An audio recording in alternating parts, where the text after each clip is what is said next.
It is June and it's time for a new challenge with Junk Journal Junkies with Yvonne, Preston, and ArtyMaze. And today I'm going to show you the kit that ArtyMaze has put together for us to play with and show you a couple of things that I've done.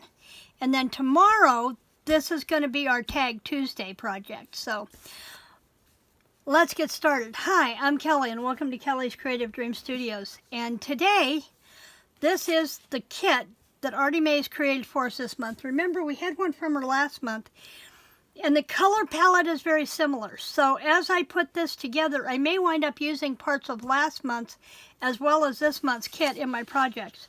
Now, the challenge is to take ArtyMaze's free kit in her Ko-fi shop and to make at least one project a week. Now, I kind of missed that part last month, and I was thinking they were going to issue a different challenge every week, not that we were to just make a project, a minimum of one project every week. So I've got that figured out now. So I've got some of these printed in 28-pound copy paper and some in cardstock. And I'm going to show you the difference on the 28-pound and why I'm going to go back and reprint a couple of them in my 32-pound paper. But I was trying to keep this light. Also, I think there may be a video down below. I know a gal showed it in the group. And if you're not a member of Junk Journal Junkies, come join us. But she printed her papers, I believe, out on fabric for her cover. And she's doing a fabric cover, and she's embellished it with lace and embroidery and buttons, and it's just beautiful. So if I can't find an actual YouTube video of it, I will make sure to link the Junk Journal Junkies and the person's post you want to make sure you look for. But you can always just go in and look for the posts and the images and find everything. But this is page 1. It's a collage page, and I kind of like this, or what might have been considered a masterboard. And then there's this one, reminds me of a real vintage wallpaper in there. I actually did 2 of every one. So let's look, I may have missed one here, but there's this one. And then there's this one, and I've got that one upside down. Nope, it's right side up. Maybe? Yep, it's right side up. And I'm going to show you a couple of things that I did with this one as to why I'm going to change this one and this one. I just love this. I recall this wallpaper in an old house, I don't know, probably in my teens, and I just loved it. So I'm going to love working with this one. Now, as you can tell, the backs are all white, and I'm working on changing those up, and I'm going to show you a couple of those in a minute. Then there's this one. These are all printed on cardstock, and this is a trifold. And so I've got this one to work with, but I also printed it out in 3x5 to turn it into a notebook. Yeah, turn it into a small notebook inside the journal. So I have that. And then there's these 2 printables here. I'm going to lay them this way so you don't miss anything. Otherwise, we're going to get them cut off. But these are the ephemera pages. So I've got this one. And I don't think it's my printer because it's not all of them, but these look like they're in front of shiplap. I love that. And then there's this one. So when I did the papers,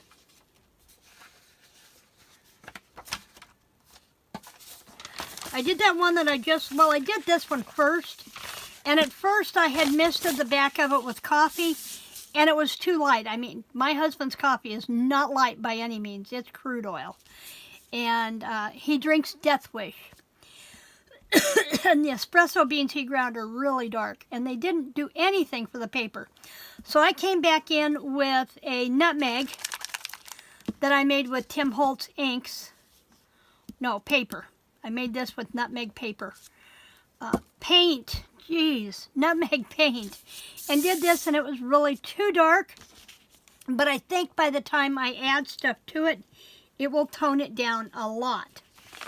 Then I did this one on the back.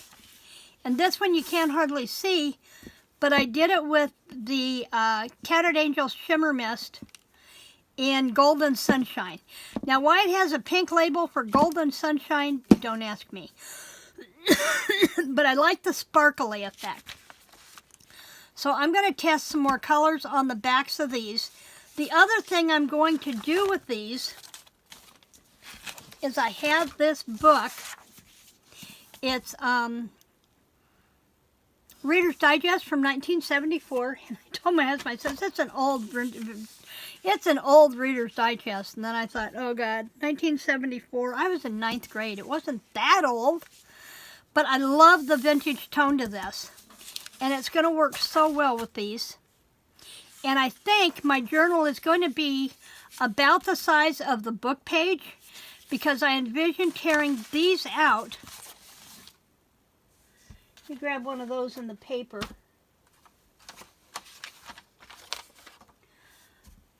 Did I do it? No, it's over here. Over here. Let me get the cardstock out of the way. This one. Because I envisage taking this out. Now, if you don't know about tearing, if you tear towards you, you're going to get a smooth edge. Whereas if you take and tear away from you, then you're going to get this edge, the paper edge, or your core color. So I've thought about this and wanting to take and maybe tear this way. And I'm not going to be real precise about the tear, but I will still come back with walnut stain. I use walnut stain instead of vintage photo just because it's what I have. And then dust the edges. A vintage photo would probably be a little lighter than the walnut stain. And then when I've got it on the page, then I would do this side. But I have using this on the book pages more as an accent than as the page itself in some places. So that's what we're going to be working on for the next few weeks. Now, I may or may not have videos Monday and Tuesday next week because I leave Wednesday for a writer's conference and I won't be home till Monday. It depends on what I can get recorded before I have to leave Wednesday morning. But there is today's and there is tomorrow's. Those two I can guarantee. So, this is what we're going to be working on. So let's go ahead, and I'm going to do some of the trimming first. So I've got the ephemera. Let me see where we are on time. Oh, we're only at 7 minutes. We're good. If I make this 10 to 15 minutes, we should be able to upload today. It'll just be this afternoon before you see it. But I want to take and run that trim up right there. And I'm just going to start me a trim pile over here.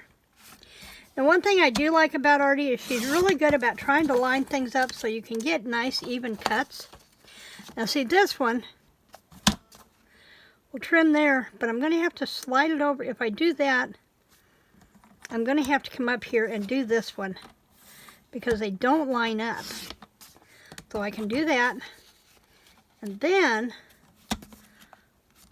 I can bring this down here, line this one up, and go just to this one. And I like these little arrow tabs on here because it lets you line up your edges. So I've got that, and then I'm going to come through with my scissors, and I'm just going to snip that off right there. Now these scissors are way too small for my hands and way too bulky for this. But I do have my Westcotts, and I love these. So now I can come back in with this, and we'll have to cock it a little bit just so that it lines up. And I'm going to come back through with this one.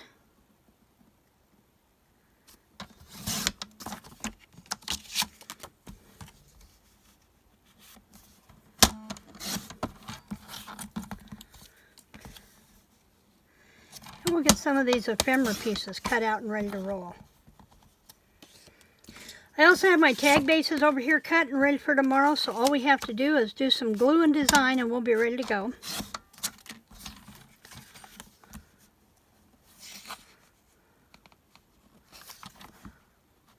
Now I am standing up and doing this because otherwise I know I'm going to get out of frame. Now see, I've got that white edge. Now I could leave that and just distress it to get away with that color. but I think I'm going to trim it off instead, just because of a time constraint of trying to get things done. I have been slowly working on the studio. Bob has friends coming down from Iowa this week. They'll arrive the day I leave. Go figure. So I need to try and get some of that stuff done.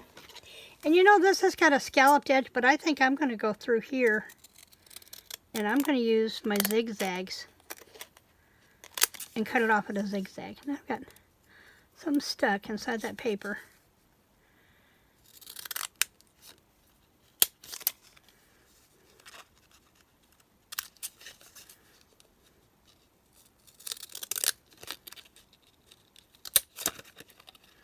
Didn't line that one up very well.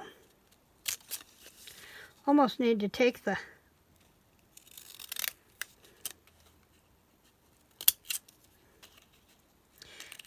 foil to these and sharpen them up a little bit. Or a piece of sandpaper. Okay, there's that one. And this one. Now I do have a scallop that I could have used, but it's over there. But these are the ones that I used for cutting out postage stamp edges, and it was handy here. So it's what I used. But pull out your decorative scissors that you haven't touched in 10 years and put them to work in your journal. They really create nice edges when they're sharp. That one is just insistent. But what doesn't ever come off clean, I can fix when I distress. See, that one wants to mash the edge. Okay, so we can fix that. And then we've got this one here. So I'm going in, the conference is actually Friday, Saturday, and Sunday. But I'm going to go in a couple of days early. I think with a couple of days of just focus, I might actually be able to see the light at the end of the tunnel of this book and get book 2 finished. I had an epiphany last week. I did not realize it had been so long since I published book 1 in the series. And I thought, that's not going to work. I've got to fix that. So I'm out to try and get book 2 finished. It's right there. It's right there. I've got everything drafted out. I just need to pull everything together. It's like having all the pieces of a quilt cut out, and then it takes you 6 years to go back and finish it because life gets in the way. And that's kind of where I'm at with this. I've got all the pieces are cut out. They're all planned. I know what I'm doing. I just need to get them done. I also may be taking a trip to Illinois this month to see a dear friend. And so I need to get copies of my books ordered that I can take up to the library up there. And I thought about seeing if maybe I could do a talk at the library to kind of help offset my trip, because if I do that, then I can take at least part of the trip off on my taxes. That would be nice. Okay, I'm going to trim this down a lot. And I've gotten to where I'm not keeping my scraps, so you won't see me saving those over here. They're going to go into a pile, and they're going to go into the garbage when I'm done. So there is still plenty of time to jump in and join this challenge over at Journal Junkies with Yvonne Preston and ArtyMaze, and I will leave the link for the group down below. And once you're approved into the group, you will find the instructions for the challenge under the events tab. And we'd love to have you come play. If you like vintage, you're going to love playing with these pieces that Arty's created for us. I love her stuff. Okay, so there's that. And I'm not going to cut these other ones out today. You can see where this is going. I just wanted to have a few minutes to chat. But I'm at about that mark that if I want this to upload today. Okay, now I want to show you something on this before I go. See this little white edge? This is because the document that she scanned had torn edges, was worn. And I can recreate those when I get ready to play with this, and I'll show you how we do that. Tomorrow we'll be back here with a tag using this kit. That will be my item of the week, is to make another tag, and I'll do it for Tag Tuesday. I do have things on the dockets to use, to do, and get back on track. I am going to still work on the States Journal. I have to look and see what I did. I think it's on my computer, of where I started making the list of the diners, drive-ins, and dives, potential visits by state that I want to create. So I'm probably not going to be next week. It's probably going to be another couple of weeks before I get back to that. But one of the first things I will do is we will make the diners, drive-in, and dives pocket for each one of the state pages that those restaurant tabs will go in. And I think you're going to like how we're going to put them together. I think it's going to be really cool. So that's going to be it for me in the studio today. Please remember to like, subscribe, and share this out. And come join us in Junk Journal Junkies with Yvonne, Preston, and ArtyMaze, and the rest of the gang. Creative blessings.